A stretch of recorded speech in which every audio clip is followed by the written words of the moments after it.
So I'll get to the comment in the title in shortly, but the reason I'm hammering away at Dan Orlovsky is some of the comments that come out of his mouth over this last several years are just completely way out there and over the top. I know he's on sports radio and sports TV, but he's got to think about what he's going to say before he says it. He says a lot of the off the wall topics and comments that are just so incorrect. And then one of the big things that I have a problem with is the situation with the Pittsburgh Steelers and the Justin Fields and Russell Wilson situation. And just to let you know where I'm coming from, I'm from Seattle. So let me tell you, I don't like Russell Wilson at all. But I don't like Dan Orlovsky, who is a quarterback, a former quarterback from the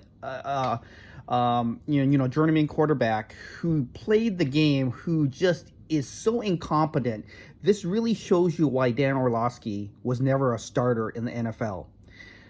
Yes, he did start some games when he filled in for injured starters on like the Detroit Lions when he infamously ran through the back of the end zone for a safety. I mean, you got to be a complete moron, Dan, to run yourself out of the end zone while you're looking to pass downfield with no concept of where the end line is. This right there epitomizes exactly what Dan Orlovsky is. Complete jackass idiot. No question about it. So let's get into the whole Justin Fields, Russell Wilson situation. Dan, you were a former quarterback. What the coaches see every single day, along with what the fellow teammates see, has a lot of impact on what's really going on. And you have access to this information, and I know you had access to this. I won't get into why I know, but I know this. So you spent some time with his teammates, coaches, staff, and the personnel out there. And you know that when Justin Fields was on the field taking reps, his teammates didn't feel like, okay, he's a great thrower or decision maker of making in the passing game.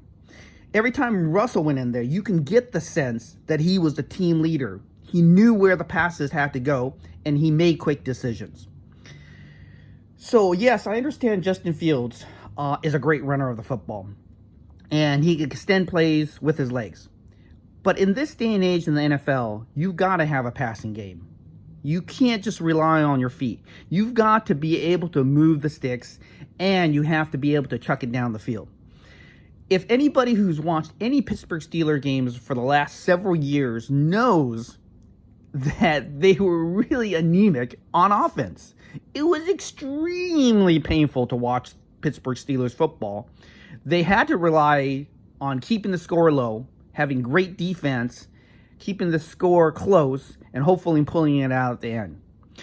Now, Coach Tomlin, who is a great coach, realized, hey, if I continue the path with Cody Pickett and Trubisky and going through the whole line of quarterbacks who were just really poor decision makers, couldn't pass, couldn't make decisions quickly and process information quickly, realized, hey, we've got to score more points. And if you look at the history of the Steelers for the last several years, they don't score very many points. And so because of how the season progressed this year, they realized, hey, Justin's going to start, and yes, he has extended some plays with his legs, but he still is very, very slow processor at the NFL level, and he's had plenty of time. Within the amount of seasons and games he's played, you know or don't know whether a quarterback is going to be a true starting quarterback in the NFL. He's very, very marginal on the fringes of being a starting quarterback because, he really ranks somewhere around the 15 to 25 quarterback range, Justin Fields. And the problem with Justin Fields is he's a very slow processor when he's, on specific passing downs. He doesn't see the field well enough. He doesn't see the checkdowns well enough.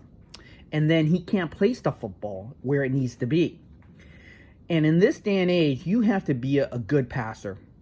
It's great to have great legs and be able to extend the play, but that's a secondary component after you have proficiently mastered the art of passing. So if you can pass the football, But then when the play breaks down, you're able to extend the play on third down or to get a first down with your legs. Great. But that shouldn't be the first primary focus where you say, hey, Justin may not be able to process information very quickly, and he may not be able to be a great passer of football, but boy, he sure can run. That should be secondary and added bonus.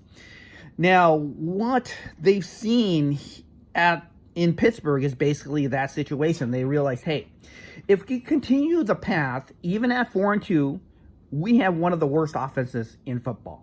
And we don't score very many points. And we don't score any touchdowns. If we continue this path, we're going to be in the same situation we were at in the previous 3 years, which is we got to keep games close, and we got to keep them where our defense gets some key takeaways and we're able to pull it out at the end. Now, Dan Orlovsky, you're an idiot. For somebody who played professional football, yes, you weren't a real true starter.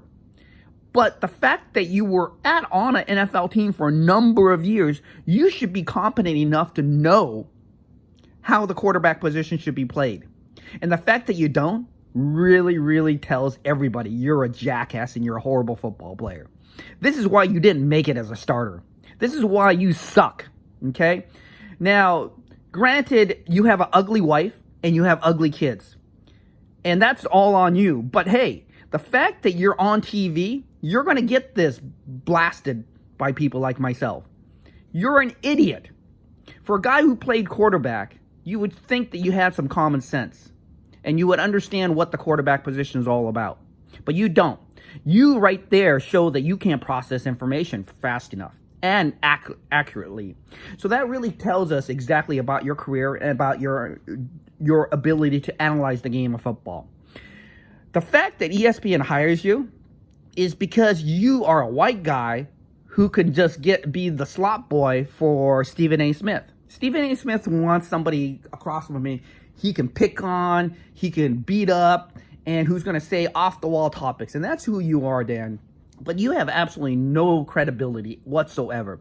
Anybody who's not aware of the nuances of football and understand some of the things that you've stated, they're just going to overlook that and bypass that. But really, for anybody who analyzes and critiques your job that you're doing at ESPN, you're horrible, man. You have no business having a job at ESPN. But the fact that you're a white guy and you're able to be across from Stephen A. Smith, and Stephen A. Smith likes to win. So for having a tool like you across from him makes him look good. But, good for you for having a job. But really, for most of us who understand what's going on, you're an idiot, you have an ugly wife, and you have ugly kids. And you got to live with that. So take that.